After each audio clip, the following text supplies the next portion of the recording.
Hello everyone and welcome. In this video we're going to be learning about the world's first variable compression turbocharged engine, which is going to be used in a production vehicle.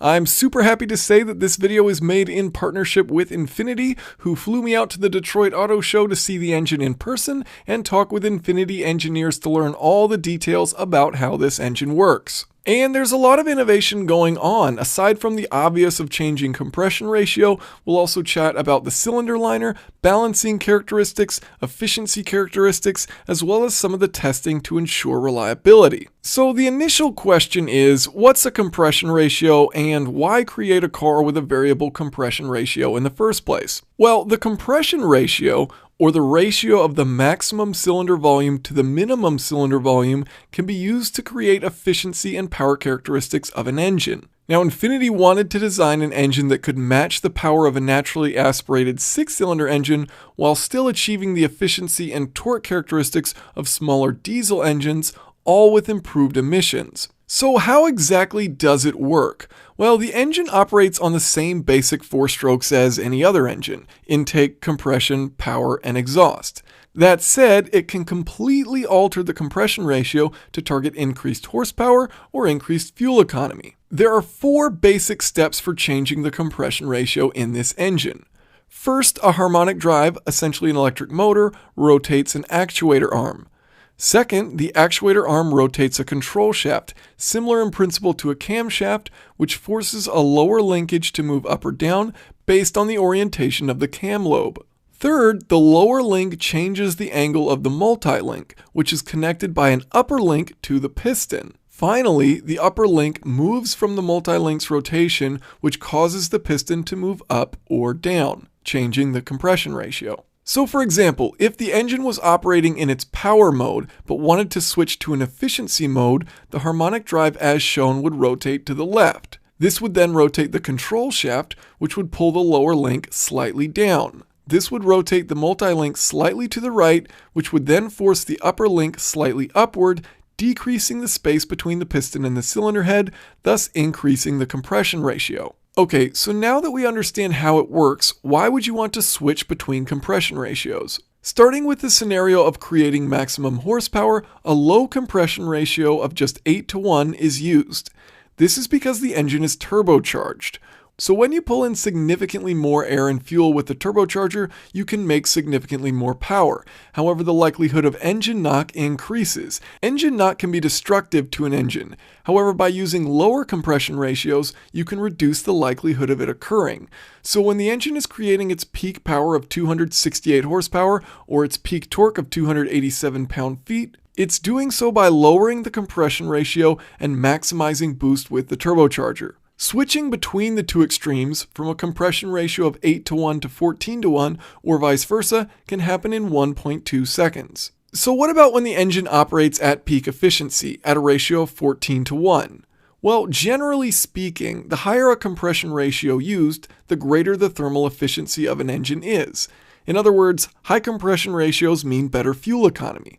So when the engine is operating at low loads, for example when you're idling or when you're cruising down the highway, it will switch to higher compression ratios to maximize fuel economy. Now, not only does it change the compression ratio, but it also switches from a traditional engine cycle to the Atkinson cycle by altering valve timing.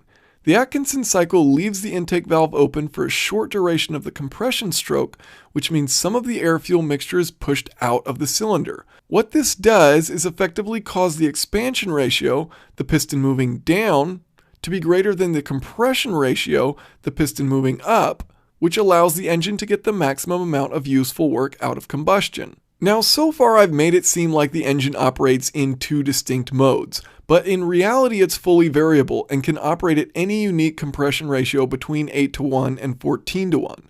Ultimately, the engine will choose the ideal compression ratio for the situation, depending on the driver's throttle input. If the driver is not asking for power, it will adjust the compression ratio to operate as efficiently as possible for the given gas pedal position. And the innovation with this engine doesn't end with a changing compression ratio. There are a lot of unique features. For example, inline 4-cylinder engines are inherently unbalanced.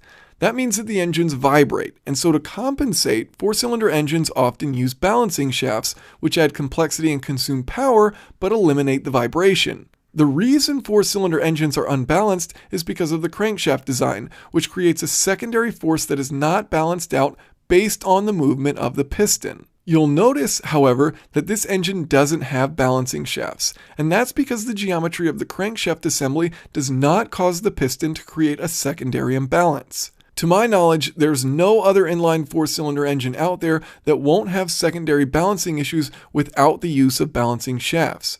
So not only can it change compression ratio, but it's beautifully smooth and balanced at any compression ratio it chooses. Another unique characteristic of this crankshaft linkage is that it nearly eliminates side forces from the piston on the cylinder walls.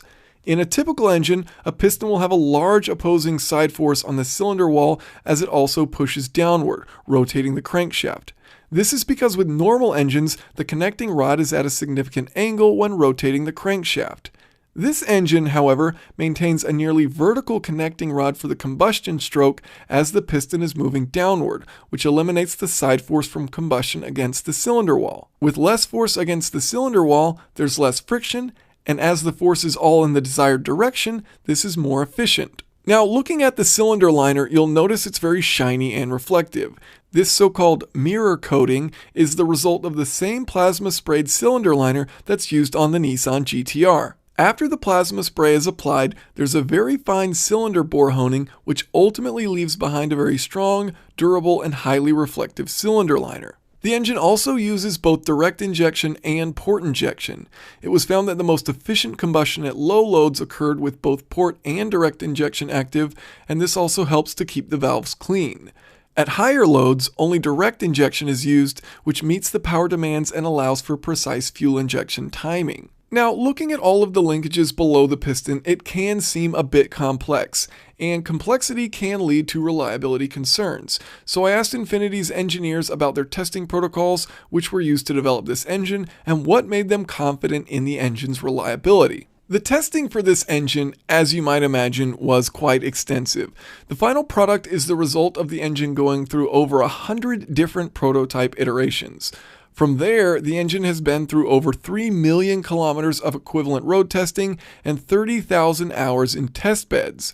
Most impressively, 600 development cars were driven around the United States and scattered across the globe, testing the engine in every imaginable climate and weather condition. I asked Infinity how many cars would be used in testing a more generic engine design, to which they replied about 50. So with 600 test vehicles, nearly 12 times the real-world testing was done on this engine to ensure reliability and durability targets were met. A few other interesting facts about the engine: it has an integrated exhaust manifold, so the distance the exhaust travels to the turbo is extremely short, helping to spool the turbo quickly and also warming up the catalytic converter quickly.